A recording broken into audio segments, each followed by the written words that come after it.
Hello, hello, bonjour tout le monde. J'espère que vous allez bien. Ça fait longtemps, effectivement, et je suis ravie de vous retrouver aujourd'hui pour un nouveau projet créatif. J'ai un nouveau bras pour accrocher mon téléphone. Il est plutôt souple. J'espère cependant qu'il fera l'affaire. Ça fait longtemps, ça fait longtemps plein de choses. Ça fait longtemps que j'ai pas fait de vidéo, ça fait longtemps que je n'ai pas envoyé de carte d'anniversaire. Et je suis effectivement très en retard. Je vous propose donc de confectionner avec moi aujourd'hui une carte avec des petits pliages. Une carte comme j'en fais peu, j'ai envie de dire, ou j'en faisais, parce que bon, les goûts et les couleurs changent ou évoluent. J'aime bien. Je vous la montre celle-ci. J'en ai fait deux. Je suis vraiment très en retard. Avec la même collection de papier que je vais vous présenter juste après. Le même principe, j'ai juste changé un petit peu les motifs. Celle-là, c'était ma première. Je la mets à plat. J'avais mis du papier à motifs partout. Et j'ai finalement trouvé que c'était un petit peu difficile à décorer. J'ai fait la V2 avec un peu moins de papier à motifs. J'ai mis du papier blanc ici en haut. J'aurais pu le décorer aussi. Bon, peu importe. L'autre différence, c'est qu'ici, j'ai maté et mis un papier blanc pour pouvoir écrire un mot à la personne à qui je vais l'envoyer. Là, je n'ai rien mis. Franchement, niveau poids, ça se sent. Là, sans hésiter, il faut deux timbres. Mais c'est pas grave. Une collection que j'aime beaucoup. Je ne sais pas pourquoi, mais des fois, ça ne s'explique pas. Que j'ai voulu à tout prix acheter et que je suis ravie de vous faire découvrir aujourd'hui. Il s'agit de la collection Zeste de Méditerranée qu'on retrouve dans le catalogue annuel à la page 34 et 35. Une collection qui m'a fait de l'œil en fait dès le début par rapport au papier à motifs. Je ne suis pas spécialement fan des citrons et des oranges. Je ne suis pas de menton non plus. Mais je l'ai trouvé, je sais pas, hyper accueillant, hyper été. Et je pense qu'après avoir eu un hiver qui a duré 8 mois, j'avais besoin de ça. Mais je sais pas, des couleurs que j'aime beaucoup, avec du bleu. Peut-être parce que j'ai envie de partir en Grèce. Je sais pas, mais enfin voilà. Et je me suis fait le petit plaisir d'acheter également le set de tampons et les poinçons, que j'espère avoir l'occasion d'utiliser très bientôt. Un set de tampons avec des motifs qu'on pourrait colorier, qui sont coordonnés à des poinçons, on verra après, qui se découpent, qui permettent de découper le papier à motifs directement. On trouve ça régulièrement chez Stampin' Up. Une police d'écriture plutôt sympa, parfum d'été. Ici, là, tu mets de la vitamine dans la vie. Un zeste de bonheur. Quelque chose de classique, mais qui est plutôt pas mal. J'ai également coordonné ici les petites perles. Alors, j'ai mis les transparentes, vous les voyez là, sur la carte. Sur celle-ci, j'ai mis les bleus, là et là. C'est quand même le petit plus, je trouve. Pour ce qui est des différentes découpes, ici, j'ai utilisé des cercles qu'on avait jadis, que j'utilise toujours. Ici, c'est d'anciens poinçons, Stampin' Up, que j'avais pas utilisé depuis longtemps, mais ma foi que j'ai ressorti. Ça me plaisait bien pour une étiquette. Après, il faut aussi savoir composer avec ce qu'on a dans nos affaires, dans nos placards. Le papier, c'est du consommable. On en achète régulièrement quand on fait nos projets. Les poinçons, on se fait plaisir quand il y a une collection qui nous aime bien, qu'on aime bien, coordonnée à des tampons, voilà. Après, il y a des choses classiques pour moi. Les ronds, les formes comme ça, qui peuvent resservir, j'ai envie de dire, tout au long de la vie. Je vais vous montrer les papiers à motifs. Ils sont juste là. Des motifs, des papiers en 30,5 par 30,5 cm. Avec des motifs recto verso comme d'hab. Donc on va avoir une face très jaune, très orange, très citron. Voilà. Ici. Avec ces oranges là qu'on peut découper. Avec les poinçons qu'on retrouve dans la collection. Mais pas que. Moi, je trouve que ça fait ça ferait un très bel album d'été. Et il y a un verso avec ces formes ici un peu géométriques. Cette feuille, je l'ai découpée, tant pis. Mais qui, si on est fan de bleu, et j'en connais parmi vous, qui pourrait aussi très bien faire l'affaire pour coordonner des cartes. Voilà. Donc, je vais refaire une troisième carte avec vous en utilisant encore ces papiers. J'ai envie de dire, je ne vais pas changer une équipe qui gagne. Je pourrais, mais bon, je ne suis pas trop du genre à prendre des risques en fait. Hein. Ou à faire des folies, aller dans la nouveauté. Je vais reprendre une base de papier ici, bleu nuit. Je vais reprendre du papier à motif, je vais voir ce que j'ai déjà découpé. Et on va faire ça tranquillement au fur et à mesure. Pour faire cette carte, vous allez voir que je me suis pas assagie, mais je sais peut-être plus raisonnable ou réfléchi qu'avant. Moins brouillon peut-être. Vous allez avoir besoin d'un crayon à papier et d'une règle. Hyper important. On ne fait plus de trucs vite fait, bien fait. Ça m'énerve. Ça gaspille du papier, ça gaspille du temps. Il faut recommencer. Surtout là, quand il y a des découpes en triangle, en fait. J'ai pas envie de dire qu'une fois sur deux, c'est pas ça, mais régulièrement, c'était pas ça. Et là, pile poil du premier coup, tout est bon. Donc, ma foi, Maï, elle a évolué. Je vous laisse donc prendre une ou deux feuilles de papier bleu nuit, pour moi, ou en tout cas une feuille unie, du papier à motif coordonné, du blanc. Et puis, c'est parti. On va donc découper un morceau de 29,7 sur 14,7. 14,7 dans ce sens. 29,7, ça fait déjà toute la longueur, donc on n'y retouche pas. 5, 6, 7. D'habitude, je fais 14,5. Je vous explique pourquoi j'ai fait 14,7. Parce qu'on peut le diviser par 3. Voilà.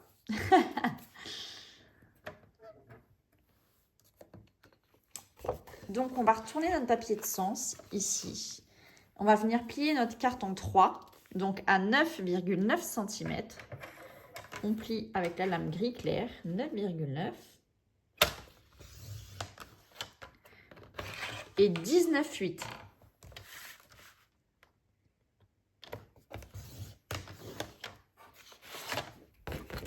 Ok.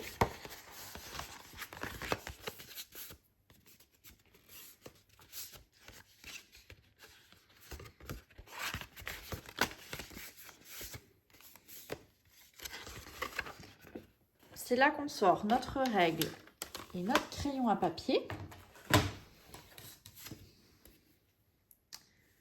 Et on va venir faire un repère avec notre règle au crayon. Donc là, le papier, il est foncé, c'est pas évident.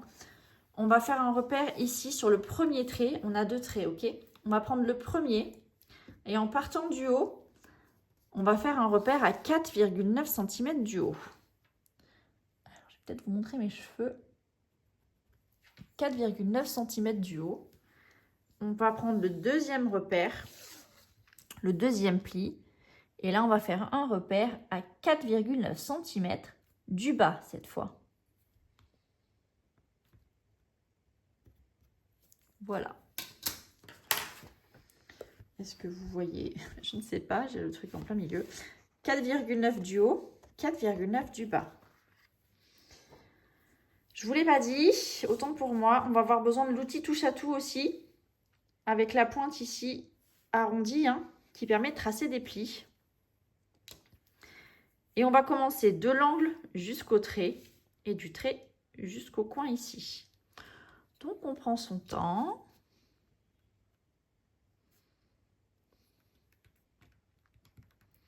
On appuie bien sur la règle pour pas qu'elle bouge. Et on plie. Idem pour celui-là. On regarde bien. Je sais pas si la dernière fois je vous l'ai dit, des fois je fais des vidéos, je les publie même pas en fait, parce que j'ai pas le temps de démonter. J'ai quand même terminé ma super formation de décoration d'intérieur, pour mon plus grand bonheur. Et je suis à fond dans mon nouveau travail, dans l'immobilier. Et maintenant, on va faire de ce coin jusqu'au trait et du trait ici. J'ai aussi passé le TOEIC. Je ne sais pas si vous connaissez. C'est une base pour connaître un niveau en anglais, enfin en langue étrangère. Je l'ai passé en anglais. Parce que chez moi, il y a quand même pas mal d'étrangers ou des étrangers qui cherchent à acheter. Donc, je prenais des cours d'anglais depuis le début de l'année, ce qui m'a pris aussi beaucoup de temps. Et je suis pas mécontente parce que franchement, bon, je suis pas bilingue, hein, mais je commence quand même à avoir du vocabulaire. C'est surtout beaucoup plus simple pour moi parce que c'était quand même assez difficile avant. Je vous montre les plis ici, les traits, vous les voyez. Donc on va venir plier. Hop. Puis on peut même plier la carte comme ça. Idem de l'autre côté. Alors il y a quand même après où on va changer pli montagne, pli vallée vers l'intérieur ou vers l'extérieur. Je vous remontre. En haut, ça va vers le bas. Et en bas, ici, ça va vers l'intérieur. Donc celui-là, hop, on change de sens uniquement. Voilà, donc il faut plier dans l'autre sens. Comme ça. Ok. Ici, c'est le haut de la carte. Ici, c'est le bas. Et donc fermé. On se retrouve avec ça. J'espère que c'est ok pour vous. Je vous laisse sinon mettre sur pause. Et moi, je continue la vidéo. Je vais avoir besoin de 3 papiers à motif. Ici, pour chacune des faces. Donc ici, ça fait 9,9. Je vais prendre un petit peu plus petit. Je vais prendre des bandes de 9,4 cm sur 14,2 cm. Ok.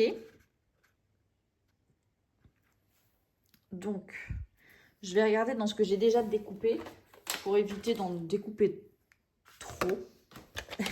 Finalement, j'aime bien ce papier et j'ai pas envie de le gaspiller ou de tout utiliser en une fois. Donc, je vais regarder ce que j'ai comme petite chute entre guillemets. Attention, je ne vais pas avoir assez de petites chutes. J'ai ces petits citrons. J'ai ça qui traîne ici dans mes affaires. Bon, je vais faire avec. Hein. On ne peut pas radiner non plus tout le temps sur tout. C'est exactement la même que celle-là. Donc, c'est pas grave. Ça me va. Franchement, c'est pas important. Donc là, ça doit faire déjà 9,9. Une note de 9,9.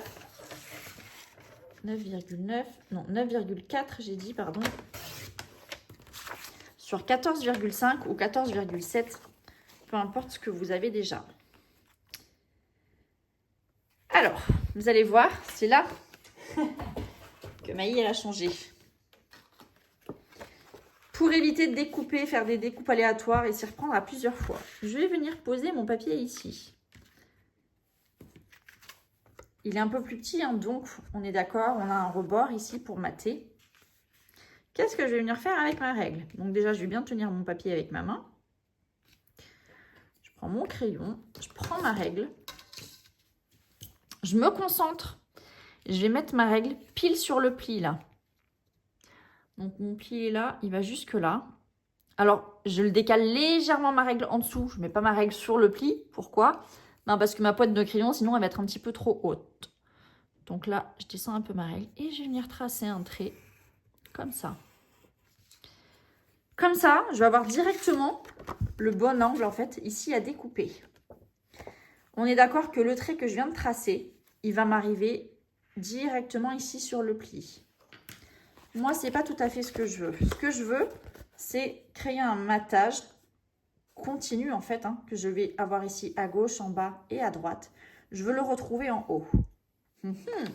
Comment faire? Eh bien, c'est simple. Entre guillemets. Je prends mon coupe-papier. Je suis désolée, je pense que vous n'allez pas voir très bien mon trait. On est d'accord que normalement, on coupe ici au milieu. Moi, je veux couper en dessous de ce trait, parce que ce trait, il est un peu trop haut. Comment je vais faire? J'aligne ce trait sur le bord gris, ici en haut. Vous voyez? Donc il y a 1, voire 2 mm de différence entre la rainure et le bord gris. C'était le dos de ce papier-là à motif. Hop. Je vais la mettre ici. Cette orange, entre guillemets, je vais la coller en relief, en 3D, avec des dimensionnels. Je vais en prendre 3, parce que quitte à mettre de timbre, autant faire le truc jusqu'au bout. C'est une carte que je trouve vraiment jolie. Je ne pourrais pas vous dire si c'est le pli ou si c'est la collection de papier. Sincèrement, je suis fan. Hop, tant que j'y suis. J'ai mon outil touche à tout ici. Je vais prendre des petites perles.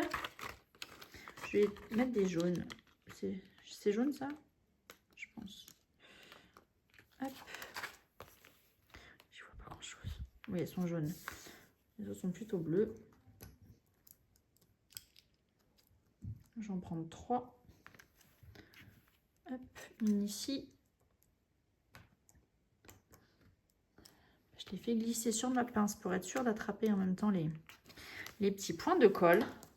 Et il va nous manquer une chose. Ici, ça fait longtemps, j'ai pris du papier bleu nuit et j'ai embossé en fait le mot. Pour ça, j'ai utilisé ma poudre à embosser. L'encre, c'est la Versamark. Ça faisait très très longtemps que je n'avais pas fait ça. J'ai pris mon kit d'outils d'embossage. Et bien évidemment, on a besoin aussi ensuite du pistolet chauffant pour pouvoir faire tout ça. Donc, j'ai dû préparer déjà une petite étiquette. Donc, vous ne me verrez pas le faire pour une histoire de gain de temps. Ou c'était comme ça. On est donc parti.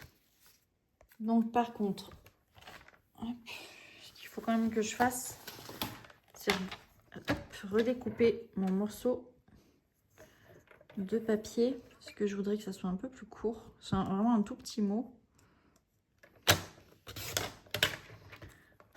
J'allais me dire, oh, et là j'ai coupé trop court. Ce qui n'aurait pas été étonnant de ma part.